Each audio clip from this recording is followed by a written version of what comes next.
जय हिंद प्यारे छात्रों। तो आइए अभी हम अवतल दर्पण के द्वारा सिद्ध करेंगे। इस दर्पण के द्वारा अवतल दर्पण के द्वारा सिद्ध करना है कि F बराबर R/2। हाँ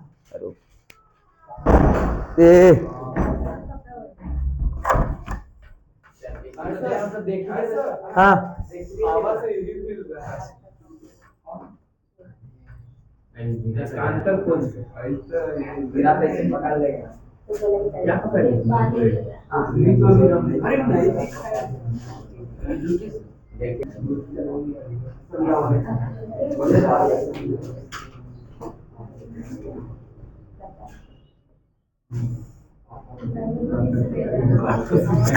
यही हमको करना है।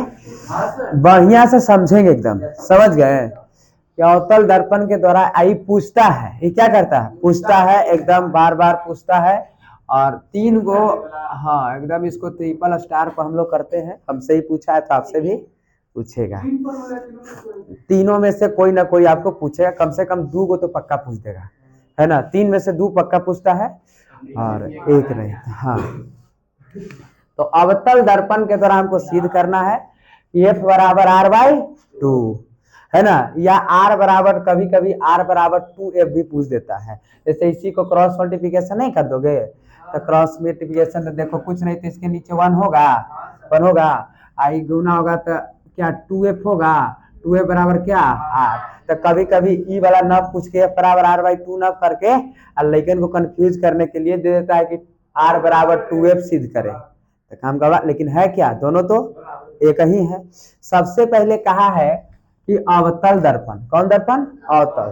तो जब अवतल कहा तो सबसे पहले हम अवतल को बना लेंगे, अवतल को बना लेंगे, है ना। तो अवतल को बना लेते हैं, ऐसे कि ऐसे, बहुत अच्छा, ठीक है। अवतल बना लिए ना, ठीक है। कलाई कर लेते हैं हम।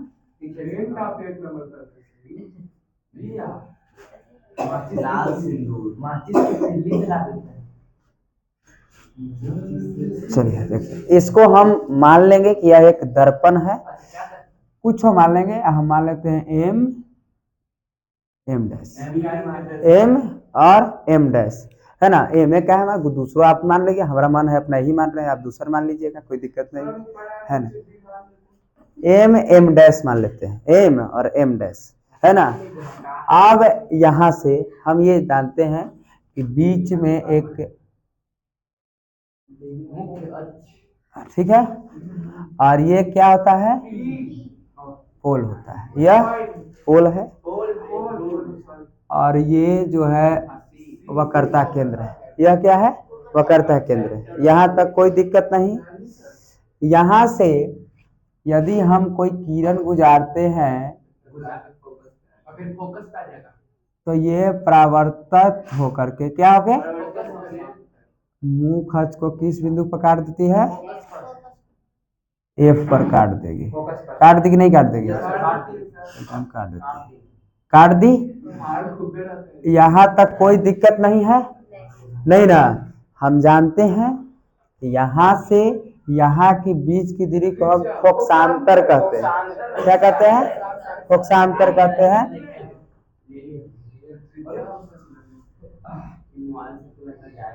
ठीक है नहीं। और C से लेकर के P की दूरी को हम त्रिज्या कहते हैं। यहाँ से लेकर के यहाँ की दूरी को हम त्रिज्या कहते हैं। कोई दिक्कत है, कोई दिक्कत। यहाँ से हमने एक किरण को गुजारा है ना, मुखज के समांतर, मुखज के समांतर। इसका हम कुछ नाम दे देते हैं, A और B, A और B। कोई दिक्कत है, कोई दिक्कत नहीं, कोई दिक्कत है। यहाँ तक क्लियर ना। यहाँ तक अब हम लिखेंगे, यहाँ तक हम लिखेंगे, माना कि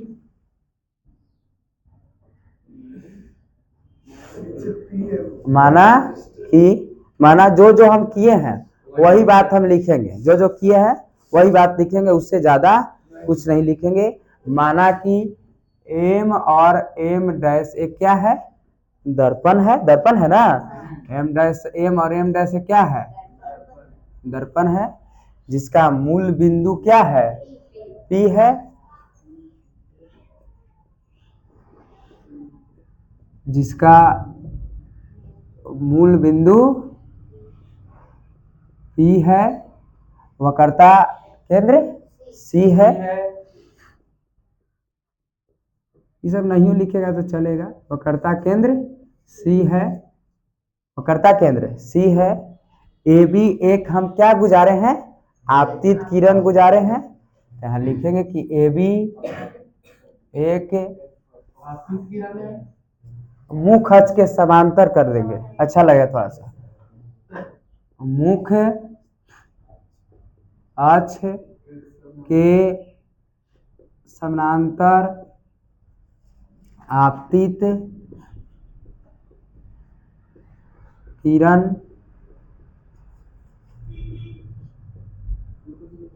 गुजारे हैं, गुजारे एकदम एकदम अपने भाषा में लिखेंगे हम। गुजारे हैं क्या लिखे, पूरा है।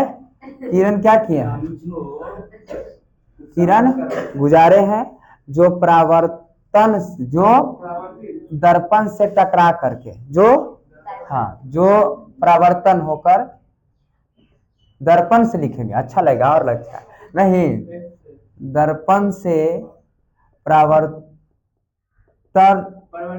हाँ परावर्तन, परावर्तन से ना, परावर्तन होकर एफ पर, हाँ एफ पर, एफ ठीक है कहा, एफ से होकर गुजरती है। 3 नंबर यहाँ तक क्लियर हो गया। इतना आप बन है 3 नंबर यहाँ तक क्लियर हो जाएगा। हाँ यहाँ इतना बना दीजिएगा, 3 नंबर इतना बना दिया था, 3 नंबर 2 नंबर के बचल है, अब 2 नंबर के बचल। यहाँ तो हमें सिद्ध करना है, तो हमें सिद्ध करना है एफ बराबर, यही ना सिद्ध करना है। तो यहाँ तक कोई दिक्कत नहीं है, कोई दिक्कत नहीं। अब यहाँ के बाद, यहाँ के बाद, यहाँ के बाद यहाँ से हम एक अभिलंब डाल देंगे। क्या डाल देंगे, अभिलंब जो डालते हैं, जैसे आप पता है कि सर यहाँ पढ़े थे हम, यहाँ से आपतित किरण आई, परावर्तित चली गई, और बीच में क्या डालते हैं, अभिलंब। तो आपतित किरण गई, परावर्तन के बाद चली आई, तो इसको हम क्या है, वो अभिलंब यहाँ से डाल सकते हैं कि नहीं डाल सकते हैं, डाल दिए। और इधर बनता है सर आपतन कोण, इधर मतलब कोण आई आ कोण बनता है ना। तो ये देखो कि कोण क्या है, आई, आई कोण, समझ गए, कोई दिक्कत नहीं, दिक्कत कोई दिक्कत नहीं, दिक्कत बढ़िया से चलेंगे। उसके बाद अब देखिए यहाँ से एक बातों को आप देखेंगे बढ़िया तरीकों से कि जब ई वाला कोण आई है तो ई वाला कोण कितना होगा, आई। नहीं समझे, जब दो समानांतर रेखा को, 9वां वाला बात को याद करना है, जब दो समानांतर रेखा को एक तिर्यक रेखा प्रतिच्छेद करती है, हाँ जब दो समानांतर रेखा को एक तिर्यक रेखा प्रतिच्छेद करती है तो ई वाला कोण बराबर होगा कौन कोण, ये कोण, या ये कोण बराबर ये कोण होगा कि नहीं होगा। जब ई कोण आई है, जब देखो कि जब ई कोण आई हो जाएगा तो ई कोण भी कितना होगा, नहीं तो ई कोण आई है तो ई कोण कितना हो जाएगा, आई, ई कोण भी आई, ई भी कोण आई, ठीक है, कोई दिक्कत है नहीं। उसके बाद जब ई वाला कोण आई है तो ये भी वाला कोण आइए, यही वाला कोण आइए, ये भी कोण रुको रुको, ई कोण आई है तो ई कोण आई, ई कोण आई तो ई भी कोण आई। अच्छा ये दोनों तो बराबर ना है, कोण आई बराबर कोण आर, कोण आई बराबर कोण आर, तो ई आर है तो इसके जगह पर आईओ तो यहाँ हो सकता है नहीं, क्योंकि हम जानते हैं कि प्रवर्तन के नियम से कि कोण आई बराबर कोण क्या होता है आर, किससे, प्रवर्तन के नियम से, प्रवर्तन के नियम से, प्रवर्तन के नियम से।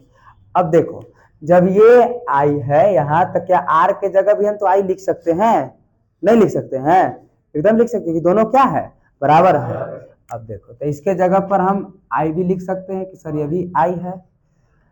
अब देखो जब दो कोण बराबर हो जाए, जब दो कोण बराबर हो जाए किसी भी त्रिभुज के, किसी भी त्रिभुज के जब दो कोण बराबर हो जाता है तो उसको कौन त्रिभुज कहेंगे, समद्विबाहु बाहु।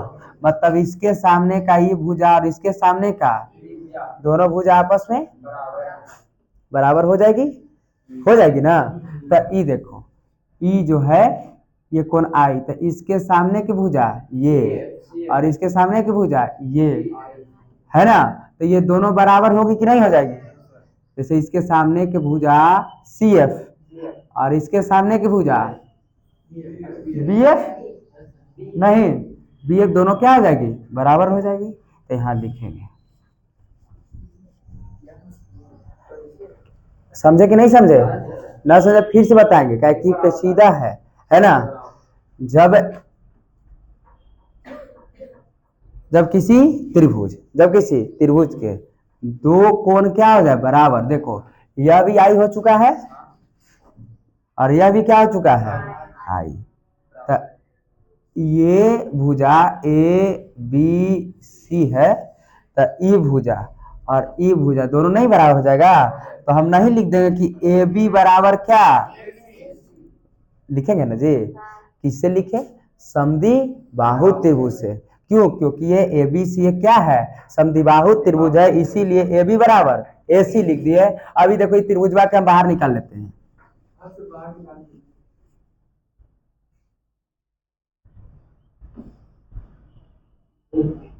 ठीक है ना सर, ऐसे ना है क्या होगा, हाँ ठीक है। ये देखिए ई वाला तो आई हमको आ ही चुका है, हाँ ये भी क्या है आइए हो चुका है, तो ये भी क्या है आइए है, तो दो को बराबर है ना। तो देखो नाम क्या है C B F, C B F.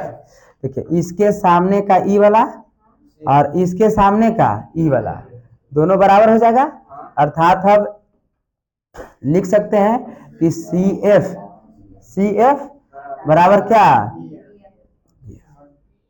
बस हो जा रहा है,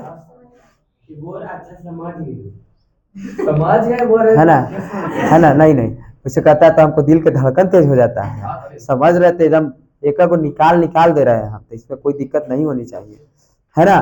तो क्या ये सी एफ बराबर बी एफ लिख सकते हैं, नहीं कोई दिक्कत है यहाँ। अब आगे आओ, यहाँ से आगे बढ़ जाए ना, अब दिक्कत नहीं ना है, निकाल दिए बाहर था। अब हम यहाँ लिखेंगे कि चूंकि बी सी एफ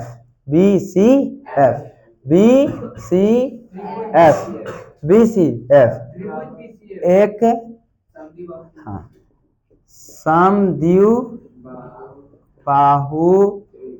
त्रिभुज है, ठीक है। जब समद्विबाहु त्रिभुज है तो क्या लिख सकते हैं, सी एफ बराबर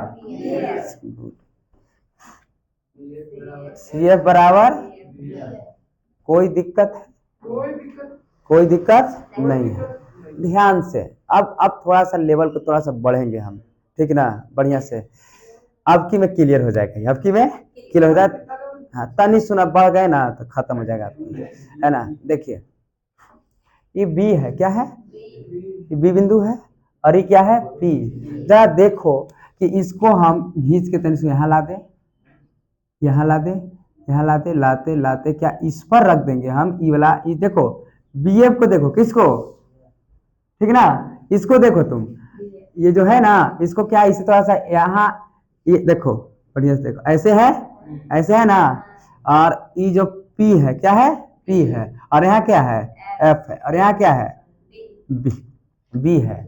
क्या इसको खींच के लाएंगे, आजा थोड़ा सा यहाँ आजा, तो देखो यहाँ आएगा, यहाँ आएगा, यहाँ आएगा। क्या एक बार आते आते इसी पर नहीं हो जाएगा, इसी पर हो जाएगा, एक बार खींच के लाएंगे, चलो चलो चलो नहीं। तो अर्थात हम ये कह सकते हैं कि बी बिंदु को मतलब BF को P के करीब लाने पर, BF को किसके करीब लाने पर, P के मतलब मूल बिंदु के करीब लाने पर, मूल बिंदु के जैसे ही करीब ला देंगे तो क्या ही BF बराबर PF नहीं हो जाएगा, एक ऑटोमेटिक हो जाएगा। समझ गए कि नहीं समझ गए, ना फिर से एक बार समझ गए कि नहीं समझ गए, हाँ ठीक। तो लिखेंगे हम, हाँ लिखेंगे, हाँ अब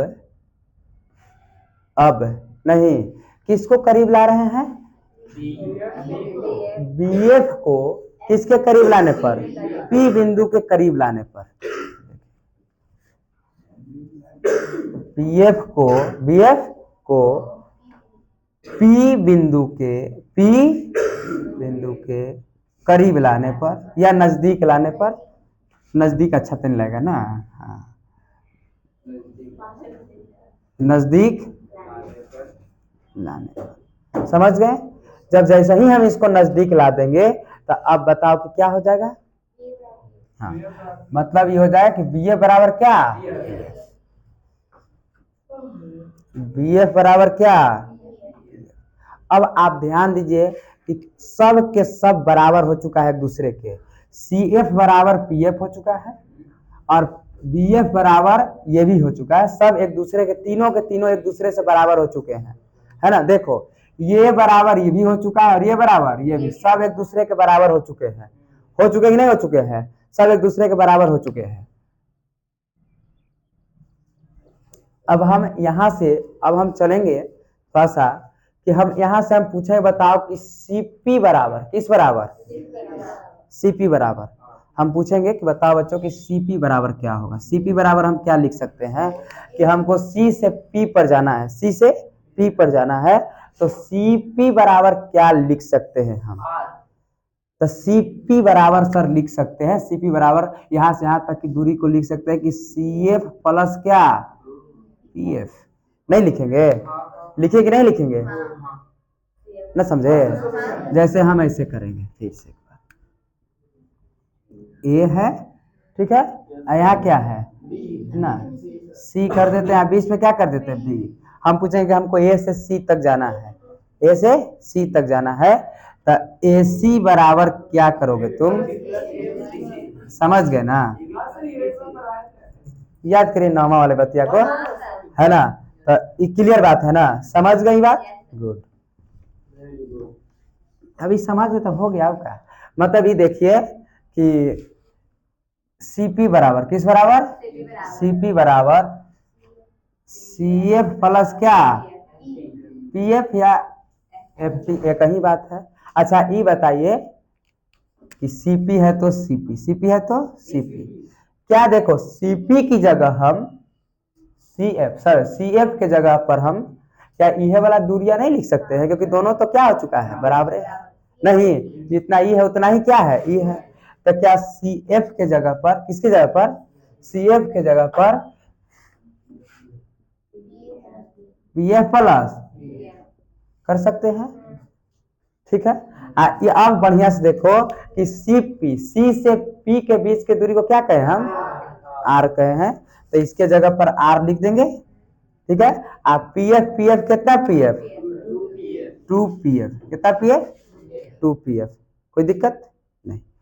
अब यहां से R बराबर देखिए क्या PF, यही ना PF के जगह बीच की दूरी क्या कहेंगे हम, F कहेंगे ना, कहेंगे नहीं कहेंगे, हाँ तो 2 क्या F 2F, इसलिए संख्या सटा इस तरफ बता, मतलब F बराबर R/2 प्रूफ, समझ गए, कोई दिक्कत बंद करो कैमरा।